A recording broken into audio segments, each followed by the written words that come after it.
오늘 또 그대의 최고의 날입니다. 임은미 선교사 묵상입니다. 2021년 6월 27일 주일 최고의 날. 하나님은 나를 도우라고 명령해 주십니다. 시편 71편. 하나님을 아는 것과 하나님의 뜻을 아는 것에는 차이가 있다고 생각한다. 그리고 하나님의 뜻이 이루어지는 하나님의 시간에 대한 이해 역시 참으로 중요하다고 하는 것. 내년 초에 나의 9번째 신간 책이 나올 예정이다. 아마 안식년 동안 미국에 있을 때 이 책을 쓰게 될 것 같은데 이번에 한국 갔을 때 두란노 서적에서 나에게 책을 한 권 써달라고 했다. 출판사에서 직접 책을 써달라고 부탁받는 것은 참으로 감사한 일이라고 하겠다.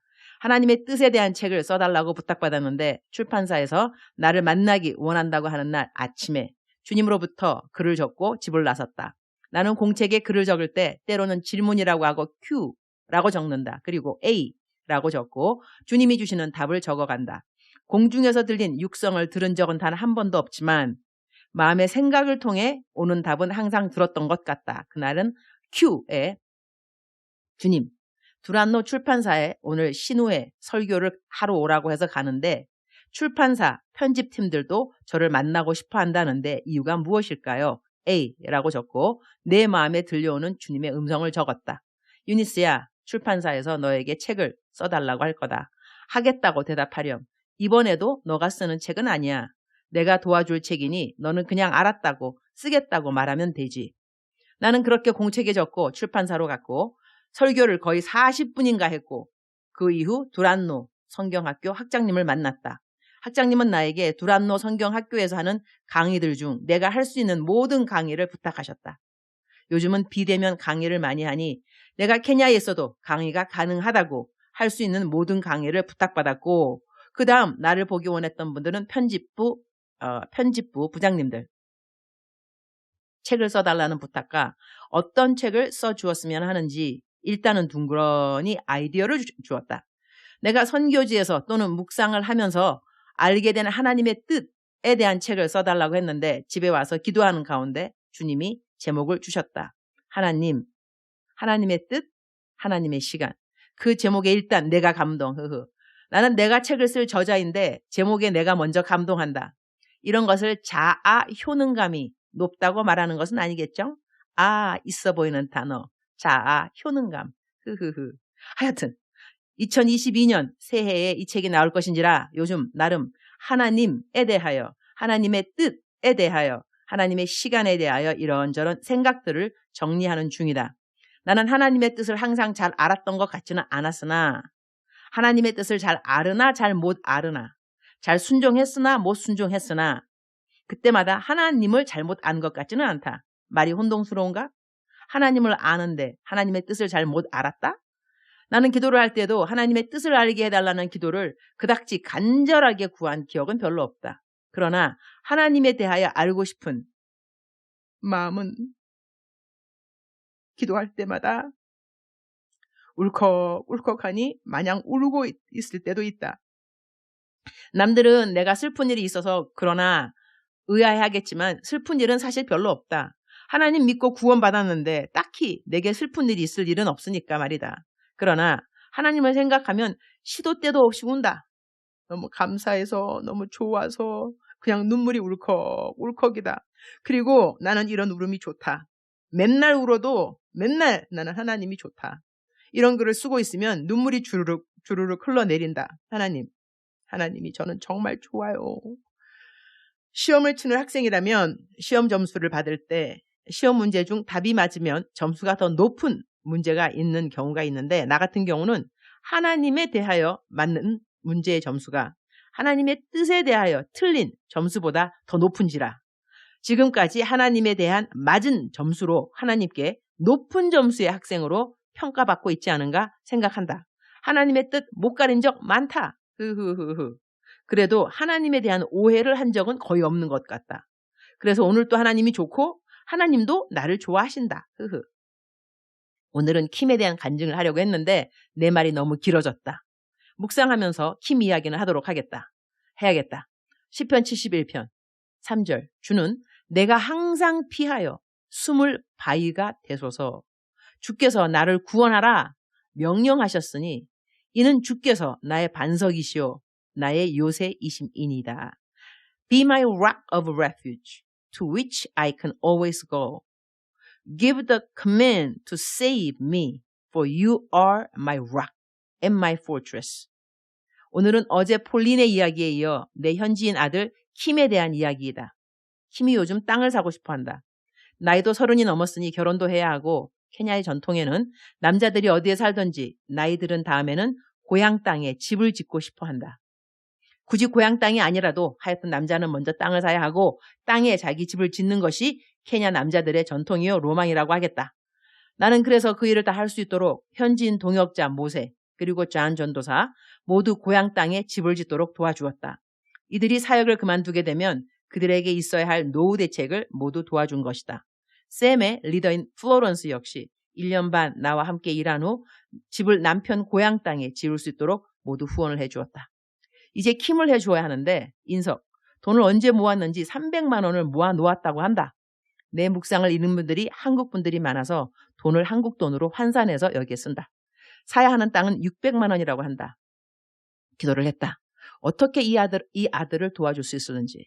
그런데 어제 나랑 친한 지인 중에 어떤 일을 미리 감사하는 헌금으로 200만 원을 보낸다고 소헌금을 할까요? 아니면 내가 생각하기에 어떤 곳에 헌금하면 좋겠냐고 해서리 요즘 소헌금보다 식량 헌금이 더 급하니 식량 헌금을 하는 게 어떠냐고 했다.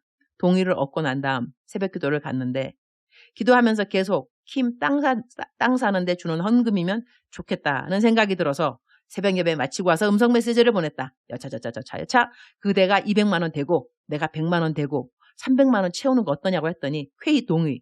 안 그래도 좀 의미 있는 곳에 헌금하고 싶어 자기도 기도했었다고 한다. 그리고 난 다음 또 답이 오기를 선교사님 300만 원 다 내가 할게요. 솔직히 버거운 금액이라 갈등 좀 되었는데요. 그래도 내가 다 했으면 좋겠어요.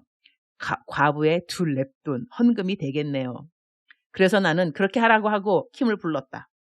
그리고 킴에게 이 헌금이 어떻게 들어온 헌금이라는 것을 이야기해 주었다. 내가 킴에게 한 이야기를 그대로 기억나는 대로 옮겨본다. 킴, 너 요즘 매일 새벽기도 나가지. 나랑 새벽기도 나가기로 작정한 이후 엄마가 한국에 가 있을 때도 새벽기도 꼬박꼬박 나가면서 엄마랑 한 약속 지켜서 고마워. 너 땅 사는데 300만 원 더 필요하지. 여기 그 돈이야. 그 말 듣는 순간 킴은 깜짝 놀라면서 그 큰 눈에서 눈물이 그렁그렁. 하나님이 너에게 상 주시는 거야. 내가 지금까지 너 지켜보았는데 너 말없이 교회 일 참 많이 하더라. 누가 보든지 안 보든지 간에 말이야. 그리고 너는 정직해.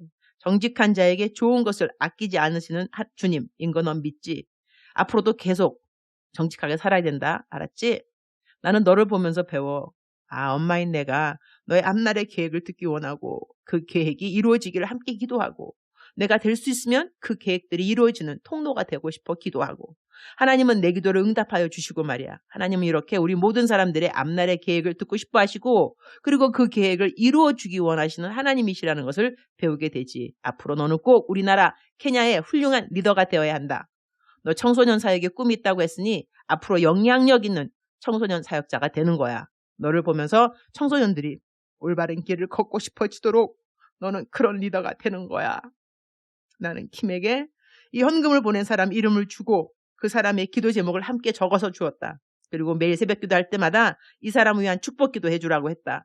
내가 킴의 앞날을 축복하는 기도를 해주고 헌금 한 사람 축복 기도 해주고 킴 보고도 기도하라고 했더니 하나님께 마음 다하여 감사 기도를 하였다. 인석, 얼마나 놀랐을까? 매일 아침 기도할 때 자기의 앞날에 대한 꿈과 계획에 대하여 기도도 했을 터인데 하나님이 어제 그 기도의 한 부분을 들어주신 것이다. 주께서 나를 구원하라 명령하셨으니 이는 주께서 나의 반석이시오 나의 요새이심이니이다. 하나님은 나에게 킴을 도와주라고 명령해 주신 것이고 킴에게는 하나님이 반석이 되어주셨고 요새가 되어주신 것이다. 주님 감사합니다. 오늘 또 최고의 날입니다. God knows, God sees, God hears. 하나님은 모든 것을 알고 계시고 하나님은 모든 것을 보고 계시고 하나님은 모든 것을 듣고 계십니다. 우리 모든 사람들의 기도를 주님은 듣고 계십니다. 하나님이 내 기도를 듣지 않으시는가? 저는 그렇게 의심한 적이 없어서 감사드립니다. 듣고만 있으면 뭐하고 보고만 있으면 뭐하고 다 알고 있으면 뭐해? 나를 돕지 않으시는데 라는 말을 저는 해본 적이 없습니다.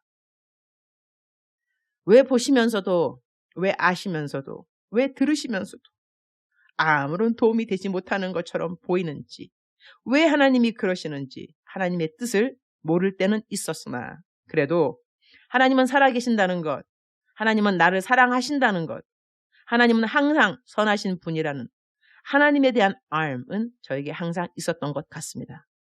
주님, 오늘 또 곤고함과 궁핍함과 슬픔과 억울함에 있는 하나님의 백성들이 있습니다. 그들이 왜 아직도 그러한 어려움에 있는지 하나님의 뜻을 모른다 해도 하나님이 꼭 하나님의 시간에 도와주시는 분이라는 하나님을 아는 데는 아무런 타협이 없도록 도와주옵소서.